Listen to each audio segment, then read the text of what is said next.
Assalamualaikum warahmatullahi wabarakatuh. Kami dari kelompok 5 akan mempresentasikan makalah kami yang berjudul akad. Saya sebagai pemateri 1 akan menjelaskan tentang pengertian umum akad. Menurut terminologi akad adalah perikatan ijab dan qabul yang dibenarkan syara yang menetapkan keriduan kepada kedua belah pihak.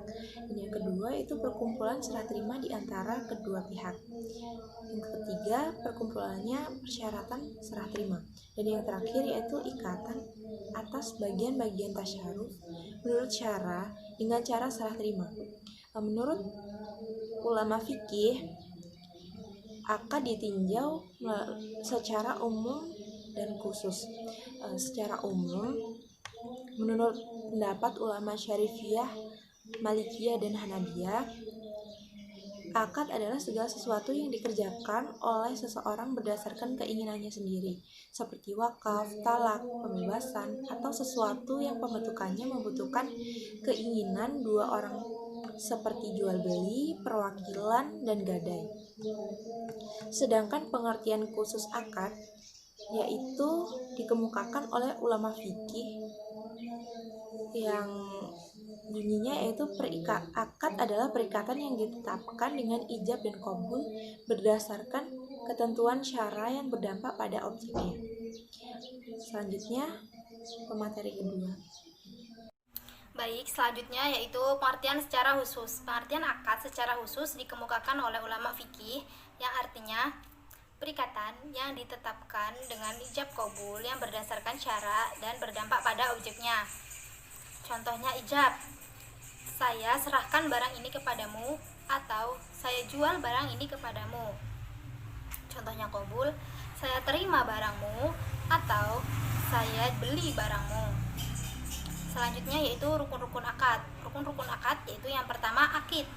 Akid yaitu orang yang berakad. Siapa orang yang berakad dalam jual beli? Orang yang berakad dalam jual beli yaitu si penjual dan pembeli. Selanjutnya yaitu ma'qud alaih. Ma'qud alaih yaitu benda-benda yang diakadkan. Yang ketiga yaitu maudu al-akid.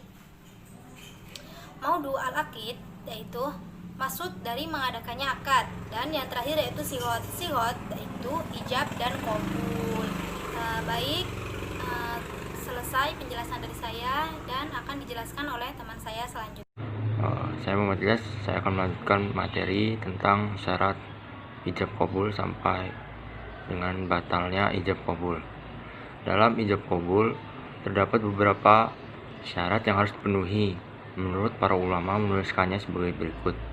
Yang pertama, adanya kejelasan maksud antara kedua belah pihak. Misalnya, aku serahkan benda ini kepadamu sebagai hadiah atau pemberian. Kedua, adanya kesesuaian antara ijab dan qabul. Yang ketiga, adanya satu majelis akad dan adanya kesepakatan antara kedua belah pihak, tidak menunjukkan penolakan dan pembatalan dari keduanya. 4. Menggambarkan kesungguhan kemauan dari pihak-pihak yang bersangkutan, tidak terpaksa dan tidak karena diancam atau ditakut-takuti oleh orang lain, karena dalam jual beli harus saling merelakan.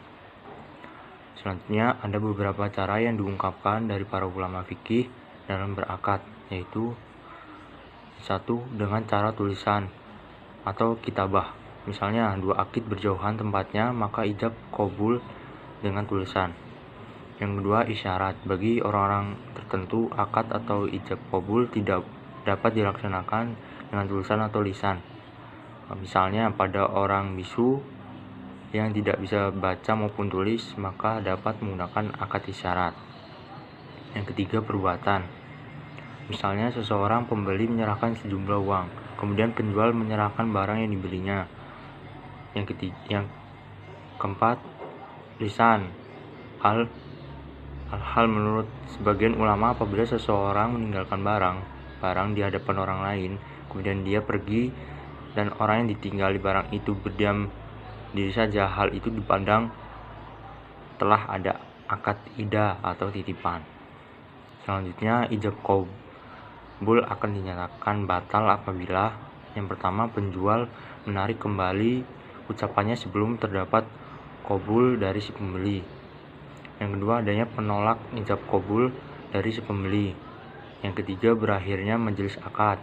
Jika kedua belah pihak belum ada kesepakatan, namun keduanya telah pisah dari majelis akad, ijab dan qabul dianggap batal. Yang keempat, kedua belah pihak atau salah satu hilang kesepakatannya sebelum terjadi kesepakatan. Yang terakhir, rusaknya objek transaksi sebelum terjadinya qabul atau kesepakatan. Selanjutnya materi akan dilanjutkan oleh Kuni Ilma. Saya akan melanjutkan materi yang keempat, yaitu tentang syarat-syarat akad. Syarat akad ini dibagi menjadi dua, yaitu syarat akad umum dan syarat akad khusus. Syarat akad umum yaitu syarat yang wajib sempurna wujudnya dalam berbagai macam akad. Yang kedua yaitu syarat akad khusus. Syarat akad khusus ini wujudnya wajib ada di dalam sebagian akad. Syarat khusus ini bisa juga disebut syarat idafi, tambahan, yang harus ada di samping syarat-syarat umum, seperti adanya saksi pernikahan. Syarat-syarat umum yang harus dipenuhi dalam berbagai macam akad yaitu yang pertama, kedua orang yang melakukan akad cakap bertindak ahli, tidak sah akad orang yang tidak bercakap bertindak, seperti orang gila, orang yang di bawah pengampuan mahjur, atau orang boros. Yang kedua yaitu yang dijadikan objek akad dapat memenuhi hukumnya atau menerima hukumnya. Yang ketiga yaitu akad itu diizinkan oleh syarat, dilakukan oleh orang yang mempunyai hak melakukannya walaupun itu bukan akid yang memiliki barang.